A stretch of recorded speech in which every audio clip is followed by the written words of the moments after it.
सदगुरु भगवान की जय। संतो भक्तों भाई सारी बातों करी कि लेखनी माथे मेख मारी दे तो संतो, कारण के परबनी अंदर संतो थिया પડખે કાંક માસ્યાવદર કે માસ્યાળા એવું કાંક ગામ છે, ત્યાં પૂંજા ભગત કરીને માસ્યાળા પૂંજા ભગત કરીને થયા। કાયમ માલધારી હતા, કાયમ માલ સારવા જતા હતા અને કોઈ સંતની સેવા કરતા કરતા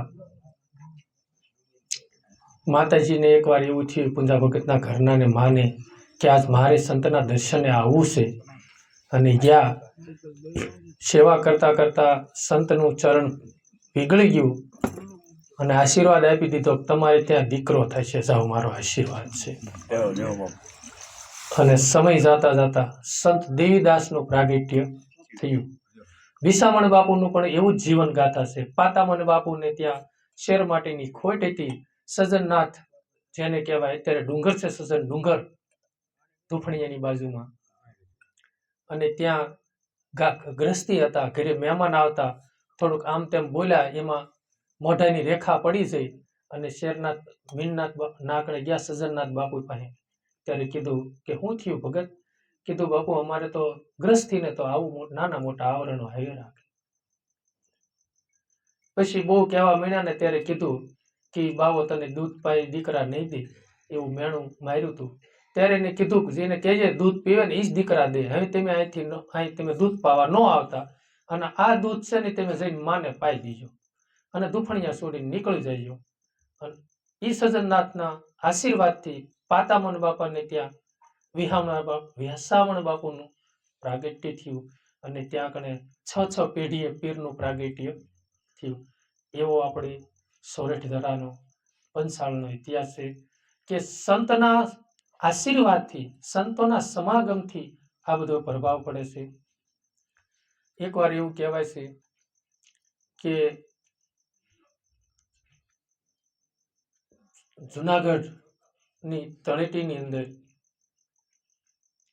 સમય જાતા જાતા ઘણા બધા સંતોનું પ્રાગટ્ય થયું, અને એકવાર ધૂંધળીમલ કરીને જેનું પ્રાગટ્ય થયું, અને ધૂંધળીમલ હતા એ સંતના ચરણે ગયા અને માગ્યું કે મને ગુરુ ભક્તિ, ગુરુ દીક્ષા આપો, અજંપા જાપ। ત્યારે એને કીધું કે, અને પહેલાના સંતો છે ને રામ પરીક્ષા કરતા હતા, 6 વર્ષ 12 મહિના 12 વર્ષ સુધી સેવા કરાવતા। અત્યારે ભણે નહીં બાપા મારે અજંપા જાપ લેવા છે, ઉપદેશ દો ને, તો કે બેહી જા ભાઈ અજંપા જાપ ભજન તરત, એમ નતું રામ પહેલા। એમ કહેવાય છે 12 વર્ષ સુધી સેવા કરાવી, અને પછી ગયા ગુરુને ચરણે। પછી એને કીધું કે હવે માઉન્ટ આબુની તળેટીમાં જા, 12 વર્ષ ત્યાં સેવા કરાવી। પછી એને એમ થયું કે હવે પાકું તોમડું થયું। પછી ભજન આપ્યું। નાથ સંપ્રદાયની અંદર એમ કહેવાય છે ભજનને સાફી બોલે છે। વસ્તુ એકની એક હોય, કોઈ અજંપા જાપ કે, કોઈ ભજન કે, કોઈ સાફી કે, એટલે સાવલ જ મૂળ હોય પણ નામ અલગ અલગ ચોખાને બધું થતું હોય, એમ મતલબમાં મૂળ ભજન। એટલે એ ધૂંધળીમલને ભજન આપ્યું, અને ભજન કરતા કરતા કરતા કરતા બીજાને સત્સંગનો સમાગમ કરતા કરતા કાંક યોગીનો સિદ્ધ થયો હોય છે, અને પછી એને એક સેવક હતા, અને પાટણ ગામની અંદર એમ કહેવાય છે કે પેલા આ વલભીપુરને પાટણ કહેવાતું એવું ઇતિહાસમાં સાંભળ્યું છે। હા, અને એ પાટણની અંદર રહ્યા હતા સીમાડામાં, અને એમના શિષ્ય ભિક્ષાવૃત્તિ કરી લાવી અને ખવડાવતા હતા અને ખાતા હતા। એમાં એકવાર એવું બન્યું ભિક્ષા મળી નહીં, લાકડા કાપી અને ભારા વેચીને લાવતા હતા, એમાં થોડુંક માથામાં કાંક ફૂટ થઈ અને જીવાત પડી, અને હેઠવાશ બાપુ સૂતા હતા ને આ ઉપરવાશ સૂતા હતા, અને માખ્યું બણબણથી થોડું ગંધાણું એટલે જાગ્યા, એટલે કીધું શું ભાઈ આ તને માથામાં વાગ્યું? કે લાકડા કાપીને વેચવા ગયો તો એમાં થોડુંક લાકડું વાગી ગયું। એ કે આ ગામમાં કોઈ નથી ભિક્ષા દેતું? તા કે ના ના, આ ગામ આવું છે? કે હા। એ કે કોઈ તને આશરો નથી દેતો, એક કુંભારના ડોશીમાં છે ને એ મને આશરો આપે છે, તો એને કહેજે સવારમાં ગામ છોડીને ભાગી જાય, આ ગામ પર મારા ગુરુનો કોપ થવાનો છે. અને એ ડોશી વહી ગયા અને જેમ એ સાધુએ ખપર ઊંધું વાળ્યું અને ગામની માથે આખું ઢકાઈ ગયું, એવી માટી વરસી અને ગામ ઢકાણું. અને ઓલી ડોશીમાં ગામના સીમાડે જતા જતા પાછું વાળું જોયું ગામમાં, અને નાના માટીના થઈ ગયા અને ગામનું નામ ઢાક પડ્યું એ સમયની અંદર. અને એટલો બધો યોગ કર્યો, એટલો બધો યોગ કર્યો, પછી એના ગુરુને ખબર પડી અને ઠપકો દીધો કે મેં તને આ હારું થઈને સાધના નહોતી આપી, જગતના કલ્યાણ માટે, માનવનો ઉદ્ધાર કરવા માટે, અને ભક્તિ બાપુ ઈ માટે જ છે, જગતના કલ્યાણ માટે. અને માનવ તનના કલ્યાણમાં પોતાનું કલ્યાણ કરવું, હરિરસ પીવે બીજાને પાય, આશા સાધુડા તો એમ ઓળખાય, સાગર જેવા દલડા એના કોઈ દી નો સલકાય, ઝેરના કટોરા જીરવી જાણે અમૃત સૌને પાય, આશા સાધુડા તો આમ ઓળખાય. એમ સંત હંમેશની માટે ભાઈ હમણાં સાખી બોલતા, સંત બળે પરમારથી શીતલ વાકો અંગ, તપત બુઝાયો ઓરકી દે દે આપનો રંગ. એમ સાધુડાનો ઈ સ્વભાવ હોય છે. એમ ધૂંધળીમલને ગુરુ મહારાજે ઠપકો આપ્યો અને શબ્દની શોટ લાગી, એટલે અને શબ્દની જ રામ શોટ લાગે છે. ગંગા સતીમાં કીધું ને, છૂટા છૂટા તીર અમને મારો ના બાઈજી, સાતી મારી ફાટું ફાટું થાય. એટલે ગંગા સતીમાં કીધું બાણ તમને હજી વાગ્યા નથી પાનબાઈ, બાણ વાગે ને તો સુરતા સડે આસમાન અને દેહની દિશા ભૂલાઈ જાય પાનબાઈ. શબ્દની સોટી છે. અને આપણને તે એક શબ્દ તો વાગે જ તે, તમે આ કોઈ કીધું કે માણા હોય ત્યાં ક્યારે ખડકીમાં આવતા નહીં, એટલે તરત શોટ. અને ઓલાને શોટ શબ્દ સત્યનો લાગે, ગુરુના શબ્દ આર પાર ઉતરી જાય. આપણને આર પાર ઉતરે પણ છે ને વિષયોને આધીન રહી અને દેહ ભાવ જીવ દિશાના શબ્દ લાગતા હોય છે. એટલે ધૂંધળીમલને એટલો બધો પછતાવો થયો અને ભજન કરી કરી કરી કરી છેલ્લા સુવાસે ભગવાનનું નામ હશે. અને બીજા જન્મની અંદર સંત વેલનાથ નું પ્રાગટ્ય થયું. સંત વેલનાથ એવા થયા, નાની ઉંમરમાં એમ કહેશે કે ગાયું સરાવા જાતા હતા, મને ગામનું નામ યાદ છે પણ એ છે પણ ઓઠે નહીં આવે. હા, એ ગામ એ બાજુ જ છે, ધોરાજી બાજુ. એ ગામનું નામ છે, અહીંયા કણે હે પીપા, હા એવું ગામનું નામ છે. ત્યાં કણે રહેતા. પછી બે ગામ એ ફર્યા, એક સામા ભગત ને ત્યાં કણે પણ, કણવી પટેલ ને ત્યાં પણ ગયા. હા પછી એટલે જો કે ઇતિહાસની તમને બધાને ખબર જ હશે, સમાજમાં પ્રાગટ્ય હશે. એટલે પણ કહેવાનો ભાવાર્થ એ છે કે એ એક સંતનું પ્રાગટ્ય થયું તો કેટલાની આતડી આપણને ઠારી. અને જન્મ જન્મ ભક્ત બીજ પલટે નહીં, યુગ જાય અનંત, ઉસનીસ ઘરે અવતરે પણ હોય આખર સંતના સંત જ તે, ભલે પ્રાગટ્ય ગમે ત્યાં થયું એમ. એમ ભક્તિ કરતા બાપુ જો એક છેલ્લા શ્વાસે કૃષ્ણએ ગીતામાં કીધું છે ને કે છેલ્લા શ્વાસે અર્જુન મારું સ્મરણ કરે ને એને 7 જન્મ સુધી ન છોડું, 7મા જન્મે મારા પદને પામે. આવી વાત ભગવાને ગીતામાં કરી છે. એટલે આપણે ગઢિયા નથી છેલ્લી વેળાએ કાનમાં મોઢું રાખીને ગઢિયાને નામ લેવડાવતા, રામનું નામ બોલે તો વળે આનું કલ્યાણ થાય. તો જો એટલો બધો નામનો મહિમા હોય, કલી કાલમાં કેવલ નામ આધારા, સુમરત સુમરત ભવજલ પારા. એનું સ્મરણ કરવાથી ભવસાગર તરી જવાતો હોય, કેવલ નામ આધારથી કળીકાળમાં એટલો બધો નામનો પ્રભાવ છે. તો ઈશ્વરના નામનું સ્મરણ વધારે કરવું. હાલતા ચાલતા, ઉઠતા બેહતા, કાંક નિરાજ મહારાજ કઈક ગાઈ ગયા છે, હાલતા ચાલતા ધંધો કરતા ધ્યાન હરિનું ધરવું, નિરાજ કહે નિષ્ઠાનું ફળ અસત્યથી ઉધરવું, એવું કાંક નિરાજ મહારાજનું છે. કોઈ સંતોએ કીધું કે શ્વાસે શ્વાસે કરી સુમિરન, જપો અજંપા જાપ, પરમ તત્વ હૃદય ધરો, તો તત્વ સ્વરૂપે આપો આપ જ છો, બ્રહ્મ સ્વરૂપે. આટલા બધા ભક્તિ માર્ગની અંદર નામના સંતો આપણને એડ્રેસ દઈ ગયા છે. નામ હે નૈયા નામ કેવૈયા, નામ છે તારણહાર, જુગો જુગ નામ છે તારણહાર, અધા નામે ગણિકા તાર્ય. એમાં બધા ભજનમાં નામ મેક્યા છે. સજન કસાઈના, અજામિલના. આ અજામિલની શ્રીમદ ભાગવતની અંદર હેડિંગ કથા કાંક આવે છે, સજના કસાઈની, અજામિલની, આ બધી ગણિકાની, આ બધી શ્રીમદ ભાગવતમાં વેદમ વ્યાસે એમાં કાંક ટાંકું બધી મારેલી છે. એટલો બધો નામનો મહિમા મેક્યો છે. એટલે નામ સ્મરણ વિના આ સમયની અંદર નામ લિયા એને સબ લિયા, સકલ શાસ્ત્ર કા ભેદ, बिना नामे नरके गया भले पढ़े चारे वेद। એ કે ચાર નામનો ચાર વેદનો અધિકારી હોય, ચાર વેદ કદાચ પાટે મોઢે હોય, પાઠે હોય, છતાંય નામ ન હોય તો એ કે નરકનો અધિકારી બને છે એમ કે. એટલે નામ એટલે મહામંત્રની સંતોએ વાતો કરી. હેજી ગુરુ મારા મહામંત્રનો મોટો મહિમા, વખાણું બ્રહ્મના વેદમાં. ઋષિ મુનિ જેના જપતા જાપ, હરિ નોતા ચારે વેદમાં. વેદ તો બાપુ પછી રસાણા છે, આ તો જુગ પહેલાનો અમર જોગી છે. સાંધો ને સૂરજ દોનો નોતા, હા તેથી ધણી હતા આપો આય. કબીર સાહેબ નું કા કહેશે એસા અણગણ આવ્યા, કબીર કહે એસા. સાંધોય નોતા, સૂર્ય નોતા, નોતા નવલખ તારા. તેદુના કબીર કહે ભેખ અમારા. કબીર કહે આ તો એસા અણગણ આયા. અણગણ છે ને એનો કોઈ ઘાટ, આત્માનો કોઈ ઘાટ હોતો નથી. ઈ પેલાના ઈ હતો જ તે, સમજ્યા.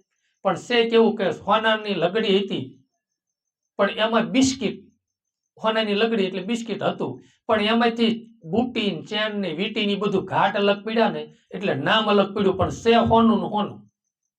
નરસિંહ મહેતા બાપુ એ કીધું ને કે અનંત રૂપે અનંત ભાષેસ તું જુજવેશ અનંત રૂપે, પણ આખર તો ઈ હેમનું હેમ જ છે, હોનું ઈ હોનું જ છે. એ આત્મ સ્વરૂપે આત્મ સ્વરૂપે આત્મ તત્વ જ છે, પણ એ પરમાત્માથી અલગ આત્મ તત્વ થયું છે. હવે વળી પાછું એ પરમાત્મામાં જેમ નદી છે ને એ બાપુ જ્યાં લગી પરવાયનો છે અને દ્વાડ છે ને ત્યાં લગી નદી છે, પછી સમુદ્રમાં મળી જાય એટલે એ નદી મટી જાય છે. એમ આપણે જેટલા જીવ ભાવમાં છે, જીવ દિશામાં છે, બહિર્મુખી દોટ છે ને ત્યાં લગી દ્વાડ છે. જેની ઘડીએ અંતર્મુખ થાય અને જ્યારે એ અનુભૂતિ થાય ની ઘરે જાય ને એટલે દ્વાડ પછી મટી જાય. શાંતિનો અનુભવ, પ્રેમનું પ્રાગટ્ય, આત્માનું બીજું રૂપ બાપુ પ્રેમ છે. એટલે એટલે દાસી જીવણે કીધું પ્રેમ સંદનના જાડવા મારી દેહુ મારું પારે, માવાની મોરલીએ તો મારા મનડા હીર્યા રે. પ્રેમ હંમેશની માટે ભીતરમાંથી પ્રગટ થાય છે. હમણાં વિદેશની દેશની તમે જે વાતો કરી ને કે અહીંયા કણે સુખ છે, ભૌતિક સુખ છે, પણ જે પ્રેમ જોઈએ છે, જે આનંદ જોઈએ છે એ વસ્તુ નથી. અને જો પૈસામાં જ તે હોત તો આજ બાપુ રાજા ભરથુરી 92 લાખ માળવો છોડીને આ ભેખ નો પહેરે. મેં એની જીવન ગાથામાં એવું સાંભળ્યું છે કે એનો કોઈ ખંડિયા રાજા એને એકવાર મળ્યો ભેખ લીધા પછી, અને એના ખંડિયા રાજાએ પૂછ્યું કે હે 92 લાખ માળવાના ધણી, એ કે આ 92 લાખ માળવો છોડીને તને આ ભિખારી પણ હું ગોઠું છે. ત્યારે એને કીધું કે હે રાજન, એ કે 92 લાખ માળવો છે ને આ ભેખ પાયે છે ને તણખલા સમાન છે, મને એટલો ઈ પ્રિય લાગ્યો છે. અને એને બાપુ એ ભેખ પહેરી લીધો છોડીને, અને આપણી દોડ હંમેશના માટે એની માથે છે. કે જેટલું પૈસાની પાછળ આપણી જેટલી દોડ છે ને એટલું બાપુ ઈશ્વરની પાછળ નથી. આપણને કોઈકે કીધું હોય કે ભાઈ 500 રૂપિયા તમને દેવાના છે, સવારમાં 8 થી સાંજે 8 લગીના છે ને તમારે ડ્યુટી કરવાની છે, એટલે આપણે ખુરશી બેહી રહી, બરોબર. પછી કોઈએ કીધું હોય કે ભાઈ તમને 5000 દેવા છે, 8 વાગે પરોઠી વાળીને બેહી જાઓ, સવારમાં 8 વાગ્યા લગી તમારે બેહવાનું. ઈ તકલીફ છે. કઠણમાં કઠણ હોય ને તો રામ ભજન કરવું ને ઈ છે. ઓલા ભાઈને પાણા ફેરવવા પણ માળા નથી ફેરવી, ઈ બહુ કઠિન છે. અને જો કરતા હોય ઈ ભજન કરતા હોય, માળા ફેરવતા હોય ને, ઈ બાપુ હું તેને વંદન કરું છું, મારા માટે તે વંદની છે. બલારી છે, ધનવાન છે એના માત પિતાને, હા, કે એવું રતન આપણને દીધું છે આ. અને એવા બાપુ કરોડોમાં જન્મ્યો, હા, 12 કલાક જે યોગ કરી અને બેહવા વાળા હોય ને એવા કોક હોય છે.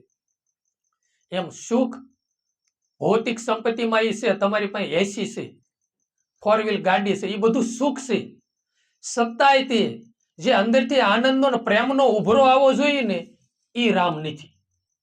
અને જો ઈ હોય, તમે બધા ભણેલા છો એટલે ખ્યાલ હશે રામ.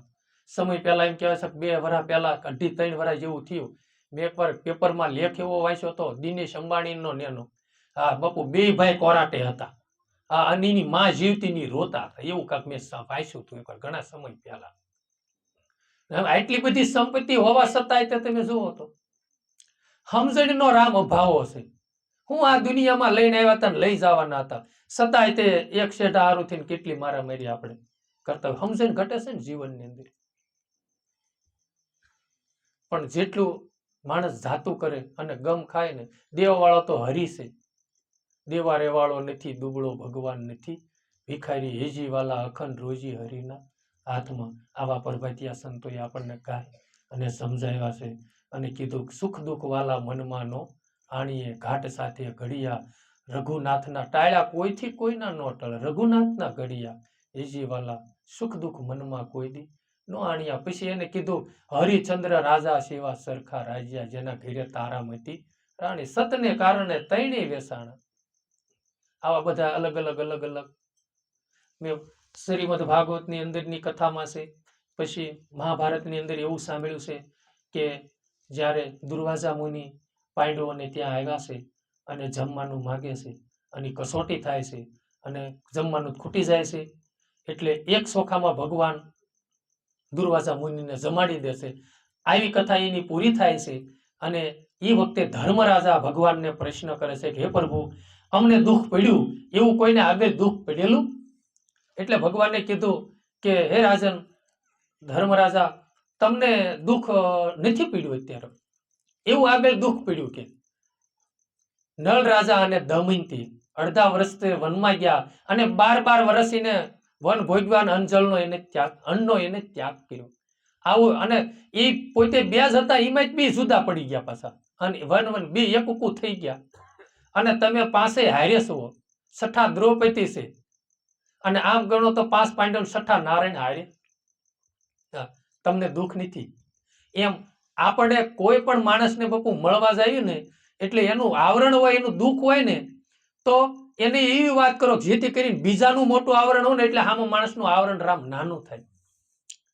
ભાગવતમાં સત્યવ્રત રાજાની પણ એવી કથા આવે છે કે પોતાને સંતાન ન હોય અને સંતાનની પ્રાપ્તિ થાય છે. એકનો એક સંતાન થયું, 17-18 વર્ષની ઉંમરે સંતાન સૌધામ જાય છે અને ત્યારે રાજન રોઈ પડે છે અને એટલા બધા વિલોપાત કરે છે કે દેહ છોડી દે. અને નારદજીનું આવું થયું, નારદે બહુ સમજાયા છતાંય ન એનું જ્ઞાન લાગ્યું અને એ વખતે બ્રહ્માજીને બોલાવ્યા અને બ્રહ્માજી આવ્યા અને નારદે કીધું પ્રભુ આ બાળકને સજીવન કરો. એટલે એ બાળકને સજીવન કર્યા અને એ રાજા બધ ભરીને રોવા મીણ્યા, બેટા કહી. ત્યારે એ બાળકે કીધું બેટા કોને કહો છો? તમારે મારે દેહનો સંબંધ છે, આત્માનો સંબંધ હોય તો એટલો બધો તમને સ્નેહ ન હોય. કેટલાય જન્મ તમે મારા બેટા થયા અને હું તમારો પિતા થયો છું. આ જ્ઞાન દઈ અને એ રાજાનો બધો ભ્રમ ભાંગીને ભૂકો કર્યો. આવી પણ ભાગવતોની કથા આવે છે. એટલે હંમેશની માટે આત્મતત્વ એક અજર અમર છે, આત્મતત્વ એક અવિનાશી છે. એનો આત્માની અનુભૂતિ કર્યા સિવાય કોઈ દિવસ નિસ્તારો થયો કોઈનો નથી અને થશે નહીં. એટલે એનું ભજન પણ મીરા ગાઈ ગયા છે, એવું આત્માને ઓળખ્યા વિના રે આ ભવના ફેરા નહીં ટળે, એવી ભ્રમણા ભાંગ્યા વિના રે આ લક્ષરસી નહીં મટે. નરસિંહ મહેતા બાપુ કે આત્મ તત્વ શીણવા વગેરે સાધના સર્વે જૂઠી, જેમ માવઠાની વૃષ્ટિ રૂઠી.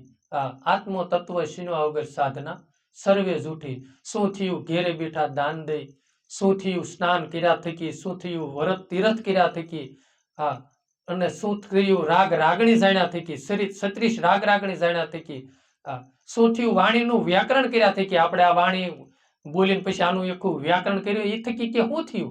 જ્યાં લગી આત્મ પરિભ્રમ ન જોયો ત્યાં લગી રત્ન ચિંતામણી જન્મ ખોયો કે નરસિંહ મહેતા બાપુ કે. અને આપણી ભ્રમણા છે કે આપણને મોટામાં મોટી ભ્રાંતિ છે, મોટામાં મોટું અજ્ઞાન એ છે કે આ દેહ શું ની હું શું. પણ દેહ કોઈ દી આપણે હોતા નથી, આપણે તો દેહમાં રહેવા વાળા છે. હવે એટલો વિચાર કરો રામ, આપણે ક્યારેક હણ્યા મીણ્યા થયા હોય તો કેવી મને મારું માથું દુખે છે, મને પેટમાં દુખે છે, મારું આંતર દુખે છે, મને નળ સડી ગયા છે, કિડની દુખે છે, પગ દુખે છે, તો મારું કહેવા વાળો તો રામ હશે ને. મારું કહેવા વાળો તો છે ને એથી પર છે. પિંડ રે બ્રહ્માંડ થી પર છે ગુરુજી મારા, તેનો દેખાડું તમને દેશ. ગંગા સતીમાં ગાઈ ગયા છે. એટલે આ પિંડ બ્રહ્માંડ થી ને ઈ પર છે, એની રચના કરવા વાળા ઈ છે. આપણે મકાનમાં જેમાં રહી છીએ ને તો આપણે મકાન નથી, મકાન થી ને આપણે પર છીએ, મકાન ને બનાવવા વાળા આપણે છીએ. એમ આપણે જેવા પ્રાલબ્ધ કર્મ કર્યા છે ને એનાથી આ દેહનું બંધારણ થયું છે. આપણે પોતાના પોતે જ વિધાતા બનવી છે. પછી આપણે બીજાનો દોષ દેવી એ વાતો ખોટી છે. પછી આપણે કઈ પ્રાલબ્ધનું કર્મ ભોગવટો આવે ને આપણે પછી કેવી કે મને કાંક હુરધન દાદા નડે અથવા તો ક્યાંક માતાજી નડે છે, કોઈ આ નડે છે. બાપુ આ દુનિયામાં છે ને ગામમાં સારો માણસ હોય ને કોઈ દી કોઈ નડતો નથી. તો આપણે હુરધન દાદાને દીવાબત્તી કરતા હોય, ચોખા કરતા હોય, માતાજીને 3 વર્ષે નિવત કરતા હોય, બધું દીવાબત્તી કરતા હોય, છતાંય આપણને થોડા રામ નડે. આપણા કર્મ આ નડે. બ્રહ્મના પિતાને કર્મ છોડતું નથી. એટલે કર્મથી અત્યારે આપણે છે ને હવે બીજા દેહની જે તૈયારી કરી રહ્યા છે, નવું કર્મ બાંધ્યું ને, હવે કર્મ લઈને જઈશું ને એવો સામો દેહ આપણો તૈયાર જ છે. અને બહુ કમાય હોય ને તો સારો દેહ મળે. આ નરેન્દ્રભાઈ મોદી કમાઈ કરીને આવ્યા છે, અત્યારે અહીં ઉતરવું હોય કેવી હોટલો 5 સ્ટાર થઈ જાય ને તાત્કાલિક. ખુલેવાની તપેશ્વરી છે, કાંક કમાઈ લઈને આવ્યા છે એટલે. એમ આપણે ત્યાં આ આત્મ અત્યારે જે સત્યની કમાઈ કરશે એ પ્રાલબ્ધની બહુ કમાઈ કરે છે, બહુ કરી છે એટલે માનવ તન મળ્યું છે. હવે પાછી કમાઈ કરશે એટલે વળી પાછું સારું પાછું તન મળે. નરસિંહ મહેતા બાપુએ કીધું, હરિના જન મુક્તિ નો માગે, માગે જન્મો જન્મ અવતાર, નિત કીર્તન નિત ઉત્સવ, નિત નિરખવા નંદ, દુલારા ભૂતળ ભક્તિ પદાર્થ મોટું બ્રહ્મ લોકમાં નહીં. આ મૃત્યુ લોકમાં જે ઈશ્વરની ભક્તિ છે ને એ કે બ્રહ્મ લોકમાં નથી. એટલે જન્મ જન્મ જો માનવ તન લેવું હોય તો આત્માની અનુભૂતિ કરવી પડે. એવા આત્માને ઓળખ્યા વિના ભવના ફેરા નહીં મટે, એવા ભ્રમણા ભાંગ્યા વિના લક્ષ 84 નહીં મટે, એવા હંસલો ને બગલો બેવું એક જ રંગના. એ તો એનો આહાર થકી ઓળખાય. એવા આત્માને ઓળખ્યા વિના ભવના. આ બે રંગ રૂપ ભલે બેનો એક જ છે, પણ સારો બાપુ બેનો એક હોતો નથી. એમ હંસ જેમ મોતીડા સડે છે ને, એમ સંતો ભક્તો હંમેશની માટે સત્ય પકડશે, ગમે એનાથી ગુણ લેશે. ગુરુ દત્તાત્રેય ભગવાનની કથા આપણે વાંચી છે, એમાં 24 ગુરુનો એને લેખ લખ્યો છે. તો 24 ગુરુમાં એમાં ભમરી, આપણે માખી આવે ને મધમાખી, એનો એમાં ગુણ લીધો છે, કૂતરાનો ગુણ લીધો છે, આ એમાં કે ઉકરડાનો ગુણ લીધેલો છે. આ બધાની ગુણમાંથી બધાના ગુણ એને લીધા છે. મધ ભમરી ભલે ગમે ના બાપુ બેહે, લીમડાના કોરમાં બે, પણ એમાંથી સાર લઈ લે, ગળ પણ લઈ લે. અને ઉકરડામાં એવું છે, ઉકરડો ગમે એટલું ગમે એવું નાખો તો તે કોઈ દી એમ ન કે આમાં ન નાખતા. અને નદીમાંથી ગુણ લીધો. નદી પરમાર જ છે. સરોવર ને તરોવર રે બને પરમારથી, નીર તો સાયરમાં સમાય વટાવડા સીએ, વાટના વાટે ને ઘાટે વીરા વિલંબ ન કીજે. એમ આપણું શીત જેટલું બાપુ શુદ્ધ છે, જેટલું ચોખ્ખું છે ને એટલો સામો ચોખ્ખો વ્યક્તિ દેખાય. ભગવાને એટલો નજીક રહેશે. અને જેટલું ડોળું છે એટલો બાપુ સામો વ્યક્તિ આપણને ડોળો લાગશે. નકર સંતોને છે ને બધાને જીવ માત્રમાં ભગવાન દેખાણો છે, આપણને દેખાતો નહીં. તું લેવાનું કે આપણી બાહેર દ્રષ્ટિ છે ને એટલે એને કીધું કે હંસલો અને બગલો છે બે એક રંગના, પણ બેનો સારો એક હોતો નથી. સંતો ભક્તોનું જીવન અલગ છે, અને જે જીવાત્મા વિષયોને આધીન છે એને છે ને દોષને અવગુણ લીધા સિવાય બીજું કામ નથી, અને સંતને ગમે એમાંથી ગુણ લીધા સિવાય બીજું કામ નથી. ગંગા સતીમાં એનો પુરાવો આપ્યો છે, દોષને અવગુણ કોઈના જોવે નહીં પાનબાઈ, એને કહીએ હરિના દાસ, એ કોઈ દી કોઈના ન જોવે. એટલે સંતો હંમેશની માટે ગમે એનાથી ગમે એવી વસ્તુ જોવે ને. ગાંધીજી બાપુના જીવનમાં એક એવો સત્ય ઘટના છે. એ સમયમાં કોઈ પત્ર લખીને મોટો જબરો દીધો, અને નકરી ગાયું મન ફાવે એવી લખીને દીધી, અને ટાંકણી મારીને હેકેલી દીધો. એટલે મહાદેવભાઈ ની બધા પાસે બેઠા હતા. એ છે ને બાપુ માથે પત્ર આવે ને એમાંથી લખવાનો ઉતારો કામ કરતા હતા, ઉતારવાનું. એ મહાદેવભાઈ ની આને બાપુએ પત્ર વાંચીને ફાડીને ડબ્બામાં નાખી દીધો. એટલે ઓલો ધોયડો મહાદેવભાઈ ધોયડા, એ કે બાપુ મારી માં લખવાનું બાકી રહી ગયું. એ કે મહાદેવભાઈ એમાં ઉતારે જેવું કાંઈ હતું નહીં, લીધા જેવું. એ કે એક ટાંકણી હતી ને મેં લઈ લીધી, આ ટાંકણી એક લીધા જેવી હતી. એમ આપણે બાપુ ગમે ના સત્સંગમાં જ આવી ટાંકણી પણ લીધા જેવું બાપુ હોય, કાંક ને કાંક હોય ખરું, પણ પોતાને લેવાની તાકાત હોવી જોઈએ. કારણ કે આપણે જો દૂધપાક હલાવવા બેઠા હોય અને દાદા ગોઈને આપણે ચશ્મા પહેરીને બેઠા હોય, તો એક ભાઈ હતા, એ છે ને દૂધપાક હલાવે પણ ઘડીક થઈને ડોયો હેઠો નાખે. એટલે ઓલા બીજા ભાઈ સામે બેઠા હતા ને એને કીધું કે તું ઓલા દૂધ પાક ખૂટવાડ દઈશ હું એ કે આમાં નકરી કીડીયુક્ત તરે છે જો ઓલા એ જોયું ને તે કે એકય કીડી નથી એ કે મારે સામું જોતો એ કે સસમામાં બે ત્રણ સોટી છે ને એટલે દૂધ પાકમાં દેખાય છે એમ બાપુ આપણામાં દોષ ને અવગુણ ભર્યા છે ને એટલે બીજામાં દેખાય છે આપણા નતર આત્મલક્ષ્ય જો જીવન હોય ને તો બધું શુદ્ધ જ થઈ અને એ જે કઈ આમ તેમ બોલે છે ને આપણે એમ કે ભળભાઈ બોલે એ બીજો નહીં પરમાત્મા પોતે તો પરમાત્મા કઈ થોડા આમ તેમ બોલે ક્રોધ થોડો બોલે ક્રોધ કરે ને ગાયું દે એવું થોડું એટલે ભાઈ એ વાયા વિષય થાય છે એટલે એ ગાયું નીકળે છે એ વિષયો કામ કરે છે આત્મ તત્વ નહીં સમજ્યા તમે વાયા ક્રોધ થયો તો ક્રોધ ભરા શબ્દ નીકળે વાયા પ્રેમ થયો તો પ્રેમ શુદ્ધ શબ્દ નીકળે શબ્દ જ્યાંથી નીકળે છે ને ત્યાંથી બાપુ શુદ્ધ જ નીકળે છે પણ વાયા વિષયો થાય છે ને એટલે ડોળો થાય છે અને બગલો છે ને એ બગલો અને હંસલો નું ખાલી દ્રષ્ટા મૂક્યું છે કે આ બે ના જેમ આર છે ને સામે સંતો ભક્તોનું એવી રીતનું છે ઓલાને છે ને માંસાહારી સિવાય કાંઈ કામ નથી અને ઓલાને છે ને મોતીડા સણવા સિવાય કાંઈ કામ નથી એમ મોતીડા સણે રે હંસલો મોતીડા સણે ભવરે સાગરમાં હંસલો મોતીડા સણે સત્ય રૂપી મોતીડા ઈ સણ્યા જાય અને જગતમાં હરિના ગુણ ગાય અને ગૌરાવતા જાય સતી નારીને ગણિકારે આ રૂપે રંગે બી એક છે પણ એ તો સતી નારી તો એના સેવા થકી ઓળખાય આ એવા આત્માને ઓળખ્યા વિનારે આ ભવના ફેરા નહીં મટે સતી નારી હંમેશના માટે પતિને પરમેશ્વર માની અને બધામાં ભગવાનનું રૂપ જોઈ અને એ સેવાઓ કરતા હોય છે કારણ કે જો પતિવ્રતા નારીઓ આપણે આ દેશની ધરતી ઉપર એવી થઈ હમણાં આપણે વાત કરી સતી મદાલશા એવી થઈ સતી મદાલશાએ બાપુ અગાઉ કહી દીધું એ કે મારી કુખે જે પુત્ર જન્મે ને એ કોઈ દી બીજી જનેતાની કુખે અવતાર નહીં લે જા અને સતી મદાલશાએ 7 પુત્રને જન્મ આપ્યો અને 7 એ સંત થયા કેવી જનેતા છે અને અમુક આ પછી આપણે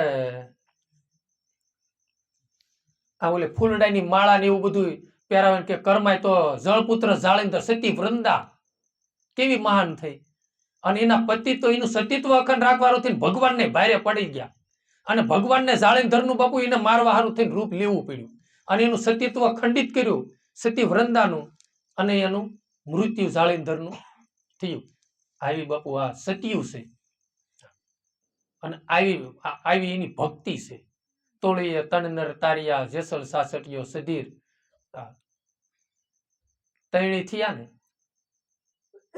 અને સાસટિયાને તે બાપુ એના ગુરુ રામદાસે રામાનંદ કે રામદાસ એમ કાક છે એને વચન દીધું હતું એમ કે આને તું લેતો જા અને આનો ભાવિ પતિ પૂર્વે આવશે આગલા જન્મની અંદર કાક કૌશિકા કમલી એવું કાક એના બે ના નામ હોય છે અને અને એ ઋષિ અને એના ગુરુનો શ્રાપ લાગે છે કે તમે છે ને આ આશ્રમને તમે નિભાવજો પવિત્રતાને સ્વચ્છતા રાખજો અને ગુરુના આદેશ પ્રમાણે ન રહી ગયા અને કર્મ લાગ્યું મૂળ તો કર્મ જ તેને પણ એને કીધું કે જેમ લોઢું પારસ ભેગા થાય એમ તમે ભેગા થાય છો ને ત્યારે જગતમાં પૂંજાય છે અને પહેલાના જે ઋષિ મુનિઓના બાપુ આપણે શ્રાપ માનીએ છીએ પણ હોય આશીર્વાદ જ તો આપણે એમ કે શ્રવણના માતા પિતાનો શ્રાપ લાગ્યો શ્રાપ ન લાગ્યો રામ આશીર્વાદ લાગ્યો એટલે 4 પુત્રનું પ્રાગટ્ય થયું ભલે અંત સમયે એક હાજર નથી રહેવાના પણ જગતના અધિપતિએ બાપુના પ્રાગટ્ય અવતાર લીધો અને 4 દીકરા થયા અને એ હારું થઈને દશરથ રાજાએ સરોવરનું રક્ષણ કર્યું હતું અનેક સંતો ભલે કીધું પણ એનો શ્રાપ તે છે ને બાપુ એ કાંક વસનરૂપી ફાયદાકારક નીવડતા હતા આવા સંતો થયા અને સત્યનો પ્રભાવ એટલો બધો આ સૃષ્ટિની અંદર પડ્યો કે ભગવાનને પણ ભારે પડી જતા 6 મહિના સત્ય અંશોયાના બધાની જીવન ગાથાની ખબર કે અને દેવીઓને તે ઈર્ષા થઈ હતી નારદે કીધું ને એ કે તમે શું સત્યો છો મૃત્યુ લોકની અંદર એવી સત્ય છે તમને ઝાંખ્યું પાડે એવી અને એને ભગવાનને કીધું કે જાઓ તમે એનું સત્યત્વ તમે તપાસ કરો ભગવાનને કીધું કે દેવી રહેવાય દો એ સેત તે એ કે ના જાઓ અને આવ્યા અને કીધું અમારે જમવું છે રસોઈ બનાવીને હંસોયામાં તૈયાર કરી કે બે જાઓ પ્રભુ જમવા એ કે એમ નહીં તમારા અંગ ઉપર એક વસ્ત્ર ન હોવું જોઈએ અને અંજળી સાટીને 6 મહિનાના બાળક બનાવી દીધા અને 100 મહિના સુધી નાના રાખ્યા. આ નારદ ગયા ને તે કીધું કે હજી આવ્યા ને, એ કે હવે તમારે જાઓ ના કણે, તમારે જોતો હોય તો એમ નહીં આવી શકે. અને ગયા તે કીધું કે મારા પતિ કેવો ઘોડિયા મૂતા હવો ને ઓળખી લો, કોને કોના હાથ ડાળે એક જ સરખા હતા. પછી એને કીધા દેવી અમે હાર્યા ને તમે જીત્યા. આ સતી હંસોયારામ થયા અંતરી ઋષિના ઘરેથી, અને તેને 3 સંતાન હતા અંતરી ઋષિને, ગુરુ દત્તાત્રેય, દુર્વાસા અને ચંદ્ર. ચંદ્રએ તપ કર્યું, એને સાય રોગ લાગ્યો હતો ને, એટલે પ્રથમ શિવલિંગનું પ્રાગટ્ય એને કર્યું સોમનાથ, પ્રભાસ પાટણ જેને કહેવામાં આવે, નાકણીને તપ કર્યું. અને ગુરુ દત્તાત્રેય ભગવાનનું બધાને ખબર છે, દુર્વાસા મુનિ કે જગતનું પર્યટન કરી, તૈણી આભને થોપ, આ ભગવાનના જ અવતારો કહેવાય ને મનો. આવી સતીયું થઈ. એટલે એ જે આ બધું થયું ને એ બધાને છે ને પોતે પોતાના સ્વરૂપની બધાએ અનુભૂતિ કરી, અને અનુભૂતિ કર્યા સિવાય આપણે તે જો જન્મ આ સંતના શરણે જવું હોય તો બાપુ આત્માની અનુભૂતિ ખાસ કરવી પડે. અનુભૂતિ કર્યા વગર કોઈ દી કોઈ જીવતનો નિસ્તારો થતો નથી. અને બાર ગોઈશો તો બુડી મરશો નથી, ઉગરવાનો આરો મામદ કહે મનરૂપી મૃગલાને તમે મારો. હા, બાર ગોતીથી છે ને કોઈ દી આરો આવે એવું નથી. તમામ સંતોએ દાસી જીવણે કીધું છે ને, ગુરુ ગોતો તો કાયામાં ગોજ્યો, શું કરું વાલાના વખાણ, 10મા મોલે મારો નાથ બિરાજે, રાખજો તમે ધોળી ધજાના પરમાણ, મને મારેલ મોહન બાણ, બાણે વિંધાણા પ્રાણ, શામળા તારી શોભાના એ વાલમ તારી વાતુના. એને કીધું ગુરુ ગોતો હોય તો ભીતરમાં છે, ઘટમાં એની તમને પ્રીતિ થાય છે. બાકી તો બહાર ગોતશો તો કયા સંતોએ એમ કીધું કે બહાર તમે દોડો તો તમને અનુભૂતિ થાય. દાસી જીવનને એમ કહેશે 17 ગુરુ કર્યા, 18માં ભીમ ભેટ્યા, અને બેઠા ને તો તે 6 મહિના લો લગન લાગી, અને એને બહાર જ તે દોડ મીકી, એમ કે બહારથી ભગવાન આવશે, બહારથી ભગવાન આવશે. અને જો મનની ભ્રાંત ભાંગી નહીં, અને સંઘ ગામના પાદર નીકળ્યો અને કીધું કે હાલો આવું છે સંઘમાં. અને એને એમ થયું કે આવું જ છે, મફતમાં છે, ભજન તો ગાયા હારા હતા. એ કે આવું છે પણ ગુરુનો આદેશ તો લેવો જોઈએ ને.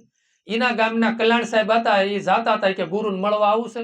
એ કે આવું નથી પણ મારો સંદેશો લેતો છે, મારે 4 ધામની યાત્રા કરવા જવું છે, ગુરુ મહારાજને તું પૂછતો આવજે. એને સંદેશો લખીને દીધો ને, સોએ સાયાજી મારું મનડું નો માને, મમતાળું મારું મનડું નો માને, દુબજાળું વાળી વાળી મનને વાડલ પૂરું પણ પતલેલ જાય પર બારું, એ ગુરુજી મારું મનડું નો માને મમતાળું.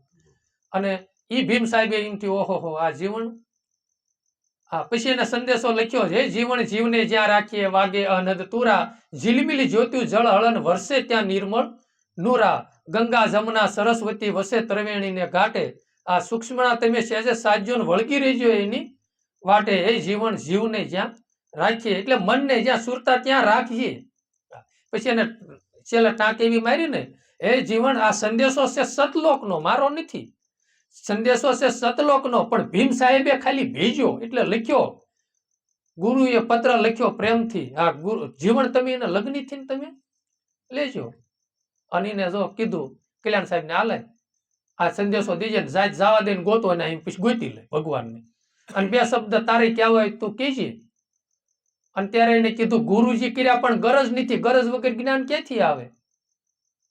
હોની વાતો તમે સાંભળી તોય રહ્યા એવા ને એવા. એ કે હે જીવન ભક્તિ વગરનો નર ભૂત જેવો, એ હામો મળ્યો નહીં સારો, ધીક ધીક એની જન્યતાનો સાયો, ના હકે નૂર ગુમાયો. અને આપણને કોક કે ભૂત જેવો છે એમ તો ગુરુભાઈ અરે 10 દી જય ગુરુદેવ નો કરવી. ભક્તિ વગરનો નર પાવયો એ નો આવે નરમાં કે નારીમાં. તે એને બધું કીધું. પછી ભક્ત થયા એને ધન છે, ધન ધન હરિજન જાયા, વૈકુંઠમાં વાગ્યા એના વધામણા, 3 લોકમાં એની સાયા. કહે કલ્યાણ જીવન દાસ ને આ તો ફેરો કોઈ સમજુ ને ફાવે જીવન. અને એને લો લગન લાગી અને લાગી જઈ. પછી ઓલા વાણિયાને કે તમારે છે ને મારે આઈના ગંગા ઉભરાણીશ, તમારે શરણામાં જ લેવું હોય તો અહીં લેતા જાવ. અને ઈ જીવન ભગત ઘોઘાવદર ની અંદર એવા મહાન થયા. અને એમ કહેવાય છે કે એકવાર હાતમ આઠમનો દિવસ હતો અને માં અને બે હોરવા ગયા. એમાં ગોંડલના બજારમાં ગયા અને માને કે તમે બેહો, હું હાતમ આઠમનું વારતો આવું. એમાં કોઈ આપણી જેવા ભક્ત મળ્યા અને સત્સંગ કરવા ઓટા ઉપર 2 ગયા, 4 વાગ્યા. એ કે બાપુ હાલો ને આજે આપણે ઘરે કે રાતે જમાવટ કરશું. એ કે હાલ ઠેલી ઉલાળતા ઉલાળતા એને ગામ ભાગી ગયા. એક માલધારી બપોરે નીકળ્યો હતો ને હાજે નીકળ્યા ને તો ઓલા માતના બેઠા હતા. એટલે સોનલમાન કે હું ગયો ત્યારે તેમ બેઠા છો ને હજી અહીં બેઠા છો ને દી જડ વજડ છે કે ભગત ઓરવા જાય કે ભગત નું ઠેકાણું નહીં. હાલો અને જીવન ભગત વહી ગયા સત્સંગમાં. પછી આખી રાત સત્સંગ કર્યો, ભજન સત્સંગ કરીને બીજા દી બીજે પધરામણી કરીને પછી ભગતે પૂછ્યું કે બાપા તને કેવી રીતે ઓલા ભાઈ કે મળ્યા? એ કે ગોંડલ ની બજારમાં બાપા આવ્યા હતા ત્યારે બાપાની સ્મૃતિ આવી કે હું હાથમ આઠમ નું ઓરવા આવ્યો હતો. એ કે હવે ઠાકર જે કરે તે. 2-3 દી સત્સંગ કર્યો અને આવ્યા. પછી આવે એટલે પૂછ્યું કે તમે કેટલોક ટાઈમ ના બેઠા? એ કે હું બેઠી કે હું કે ઘરે પહોંચ્યા હતા, તમે 2 ઠેલા લઈને ઘરે પહોંચ્યા કે જો ના તમે નઈ મીઠાઈ લાવ્યા કે. એ કે પણ હું તો આ ખાલી ઠેલી લઈને ગયો ને એની પૈસી લાવ્યો છું. ત્યારે એને એમ થયું જીવન ભગત ને આવ્યો મારો ધણીઓ, મારી લાશ તો રાખી બાપુ. એમ બાપુ આપણે છે ને સંસારને ભૂલતા નથી, ભગવાનને ભૂલી જઈએ છીએ. અને ભગવાનને ભક્તો છે ને ભગવાનને ભૂલે નહીં અને સંસાર ભૂલ્યા છે. આપણે ક્યારેક ક્યારેક કોક નહીં કહેતા ભાઈ તમારું નરસિંહ મહેતા જેવું બાપા. એટલે નરસિંહ મહેતા બાપુ જગતને ભૂલ્યું હતું અને એને સંસાર છોડ્યો હતો. આપણે તો એ તો ગળે ઘૂઘરા બાંધ્યા અને ગળે જેટલા ઘૂઘરા બાંધ્યું એટલા વાગે ને દાદા. 5 બાંધ્યું 5 વાગે અને છોડવી તો એકય ન વાગે. એમ આપણે આપ એ ભૂલશે આપ એ બંધા પડે 84 ખાણ રામ બિના સુખ સપને નહીં, કાં ભૂલે ગો ગાફિલ પ્રાણી રામ બિના સુખ સપને નહીં. ઈ સંતે તો એમ કીધું કે રામને ભજ્યા વગર કોઈ તમારે એવું નહીં જોવાનું હું સપનામાં સુખી થાય. ભૌતિક સંપત્તિથી માણસ સુખી હોય બાપુ, બાકી 3 તાપથી તો અંદરથી બળી રહ્યો હોય આધિ વ્યાધિને ઉપાધિમાં. પછી 3 ગુણમાં પોતે રજોગુણ તમોગુણ ને સત્વગુણમાં એમાંય તે માણસ હેરાન હોય છે. એક તો આપણું મેન તકલીફ છે રામ કે આપણીથી નીસું જીવન જીવતા હોય એ આપણને કઈ ગમતું નથી. આપણી પાસે 4 વ્હીલ હોય તો સાયકલ વાળા જીવન જીવતા હોય એ કઈ ગમતા નથી. પછી પ્લેન વાળા છે ને અહીંયા કણે આપણે પોગાતું નથી, દોડશે ના. અને જેમાં સવીને એ શાંતિથી ભોગવાતું નથી. મોટી આ તકલીફ મોટી મારીને તમારી બધાની ઈ છે એટલે દુઃખી થઈ છે. જેમાં સંતોષ ધન જો આવે ને તો તમામ ધન એની પાસે બાપુ ટૂંકા પડે. સંતોષ ધનની બહુ જરૂર છે અને સંતોષ ધન નહીં લાવી તો કોઈ દી શાંતિનો અનુભવ થાય એવું નથી. એટલે જેટલું મળ્યું એટલું મારા ધણીએ બરોબર દીધું છે. અને ઓલા ભણે કે છોકરાને છે ને બાપુ લાયકાત મળે ને એટલે એને નોકરી છે ને ડિગ્રી પૂરી કરે ને એટલે એની લાયકાત મળે એટલે એને નોકરી અવશ્ય મળે. એની લાયકાત હોય ત્યારે મળે ને. એમ આપણે એવું માનો ને આપણી લાયકાત નથી તો જ ભગવાન નો આપણને લાયકાત થાય છે ત્યારે અનાશય આપશે. અને જેવી આપણી લાયકાત હતી ને એ જ રામ આપણને મળ્યું છે. અને આપણી લાયકાત હોય તો કોઈ કેવા મિલ માલિકને નાનો પ્રાગટ્ય થયું હોય ને સોપડો પેન લઈને જ બેહી. અને એ સારું છે બાપુ. એ હોય ને તો આખી જિંદગી સોપડા પેનમાં જ જતા. ભગવાનના નામમાં તમને બધાને આવો વિચાર આવ્યો ને આવા વિચાર ઓછા આવે હો રામ. એટલે બહુ છે ને એમાંય સારું નથી. આ એમાં પાછો સંપત્તિનો મદ આવે અને કરતાપણાનો કાંક દાવો લાગે મેં આમ કર્યું તો થયું. એટલે જીવન ભગતે એમ કીધું નકર કરતાપણાનો દાવો કેમ. મેં એવી જીવન ગાથા સાંભળે છે કે એક સમયની અંદર ઉપરા ઉપર 7 દુષ્કાળ પડ્યા અને શિવાજીના હરસામાં અને શિવાજીએ રાહત કામ ખોલાયું અને બેઠા હતા અને એને એવો વિચાર આવ્યો કે હું આજ નો હોત તો આ પ્રજાનું શું થાત. અને એના ગુરુ રામદાસે એને બરોબર સુરતામાં લીધા અને સુરતામાં લીધા અને વિચાર આવ્યો લ્યો સુરતામાં લીધા તો એના વિચારથી ના બેઠા બેઠા કળી ગયા કે શિવાને મોટો રોગ લાગ્યો છે. અને આવ્યા અને કીધું કે શિવા ઓલો ઘણ લેતો એક મોટો ઘણ લાવ્યા અને એક શિલા પડી હતી ને એ કે 3 ગાયા શિલા તોડી નાખ્યું. બળવાન હતા ને તે તોડી નાખી એમાં અઢળક જીવાયતું ડીડીક્યું નીકળી. એ કે શિવા આનું કોણ પૂરું પાડતું છે? ત્યારે શિવાજીને જ્ઞાન થયું આહા હા મને ઓલો અહમ આવ્યો અંદરથી અહમનું સ્ફુરણ ફૂટ્યું ને આ એ પાપનું ફીડેલું ફૂટ્યું અને મારા ગુરુને ખબર પડી ગઈ. છતાંય તે પછી એને કીધું કે હવે તું મહારાષ્ટ્રની અંદર જા, તારો ગુરુભાઈ છે મારો શિષ્ય છે સંત તુકારામ પાસે એને મેકલે છે. અને સંત તુકારામ પાસે જાય ત્યાં જ્ઞાન ખડકીએ ત્યાં કૂતરું ખાડો કરીને બેઠું હતું. કોઈને પૂછ્યું તુકારામ એ કે નદીએ ગયા હશે. પેલા તો આપણે બહાર બધા લોટે જવાનું તે લોટો ભરીને હાથમાં સાંડ ને લઈને આલ્યા હોય એને કાયમનું કરમ કૂતરું આવીને બેઠું હોય ને જાય એટલે ઊભું થાય એટલે સાંડ લીપી નાખે. પેલા તો આપણા ગઢિયા બિચારાને ઈ જ હતું. અને રામ ઈમાં સારું છે હો. ગૌમૂત્રમાં અને સાણમાં અત્યારે વૈજ્ઞાનિક એમ કહેશે કે આટલો ફાયદો. તે આપણે કાયમ નાના હતા ત્યારે ભાખર ભરીયા એમાં જ હાલતા, ગાયના સાણમાં ગોરમટી ગાયરત કરતા હતા અને રહેતા એમાં જ તે. ત્યારે એટલા બધા રોગ નહોતા. અને આવ્યા પછી એમ કહે છે 6 મહિનાના સત્સંગ કર્યો સંત તુકારામે. અને એમાં એકવાર શિવાજીને વળી ફળેલું એવું ફીટ્યું. એ કે હે ભાઈ, કે હું કે મારું માનો તો તમને કહું કે બોલો. એ કે તમારે આર્થિક પરિસ્થિતિ આટલી બધી મોળી છે તો તમારે આજીવિકા માટે હું તમને 5 ગામડા આપું, તમે હા પાડો તો. અને સંત તુકારામ ખખડાટ હસી પડ્યા, બહુ હસ્યા. પછી એને શિવાજીએ પૂછ્યું કે મારી કાંઈ ભૂલ થઈ જાય? એ કે હા ભાઈ. એ કે હું? એ કે મારો બાપ છે ને જગતનો અધિપતિ છે, હું એનો રાજકુમાર છું. મારા બાપને દી આવીને તો ઇન્દ્રને આપ્યું થોડું, અને ઇન્દ્રને થોડીક દી આપી, થોડીક તારા બાપને આપ્યું, તું પાછ મને દેવા આવ્યો છો. કે મને ઈ વિચાર, એના મને બહુ દાંત આવ્યા એમ. સંત હૃદય બાપુ છે ને આ હોય જગતનો અધિપતિ, આપણો તાત છે. એને આપણે છે ને મનના તરંગો હાલતા ચાલતા, અને મનજીભાઈ નું ફેક્ટરું છે ને એવું છે ને માલ વગરનું ઘડીએ નથી રહેતું. કાંક ને કાંક વિચારના સ્ફુરણો ચાલુ હોય છે. કાંક ને કાંક વિચારો આવે. હીરા ઘસતા હોય તો વિચાર તો ચાલુ જ હોય. જેનો જે વ્યવસાય હોય તો ચાલુ જ રહેશે. એટલે મનજીભાઈ ને મગજ ઈ ફેક્ટરામાં છે ને ઠસો ઠસ રામનું નામ ભરી દો ને તો બીજો વિચાર આવવા પણ રહીને. માલ તો જોઈ જ છે, માલ વગર તો રહેતું નથી. અને પોતે પોતાના વિચાર કરો, જાગીને એ વિચાર કરો હું આત્મ સ્વરૂપે છું, હું દેહ સ્વરૂપે કોઈ દી સૌ નહીં. મારું અસલ સ્વરૂપ છે ને અવિનાશી છે, મારું ક્યારેય મૃત્યુ જ નથી. આપણે મકાન કર્યું, ભૂખ મકાન તો લઈ થઈ જાય એમ આ મકાન એક દિન સમયે લઈ તો થવાનું જ છે, આજ નહીં તો કાલ. પણ મકાનમાં રહેવા વાળાનો કોઈ દી લઈ થતો નથી. એવું જાગતા વ્યાત એવું સ્ફુરણમાં કાયમની માટે રાખજો. અને હંમેશની માટે સત્યનું જેટલું રામ ગ્રહણ થાય, અને સત્યનું જે કરતા હોય ને ગ્રહણ, એનું બાપુ સેવન કરો. આપણો દીકરો હોય, ભણતો હોય, અને જે 99.99 લાવતો હોય એની હારે રહેતો હોય તો આપણને એમ થાય ના બરોબર સંગ કર્યો છે. અને પોતાનો છોકરો 80-90% લાવતો હોય અને 40-45% લાવતો હોય, એ ઠોઠ નિશાળિયાનો સંગ કરે સારું લાગે? તો આપણે એવા સારાનો સંગ કરીશું તો આપણા માવતરની આતરડી ઠરશે ઓરામ કે ના સંગ મારા દીકરાએ સારો કર્યો છે. અને ભગવાને વૈકુંઠમાં બેઠો બેઠો કહે છે કે મેં વૈકુંઠમાં બેઠો બેઠો મેં મૃત્યુલોકમાં મેકલ્યો, પણ મારી ભક્તિ તો કરે છે. એમ જેટલું થાય એટલું સત્કર્મ, અને જે ભક્તિ માર્ગની અંદર જેને રંગ સવાયો હોય ને એની બાપુ સંગત કરજો. અને જેને રંગ ન હોય ને બિચારા આપણને શું રંગ લગાડે? પણ જેને રંગ લાગ્યો હોય ને સંગથી જ રંગ લાગે છે. સંગત જ તે છે ને આપણા જીવનમાં પલટો મારી દેશે. હા, આજ વાલ્મીકી ઋષિ ને બાપુ નારદ નો ભેટો ન થયો હોત ને તો વાલીઓ લૂંટારાનું કે નામય ન હોત બાપુ. વાલ્મીકી ઋષિ થઈ ગયા છે ને કે નારદ નો સંગ થયો એટલે ને. એટલે સંગમાં બહુ બાપુ ફેરશે ને સંગથી રંગ લાગે છે. અને આ કણે આપણો સત્સંગ પૂરો કર્યો.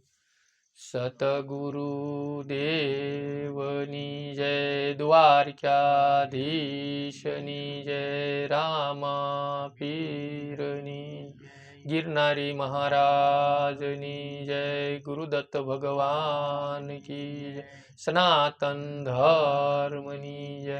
હર હર મહાદેવ. સીતારામ.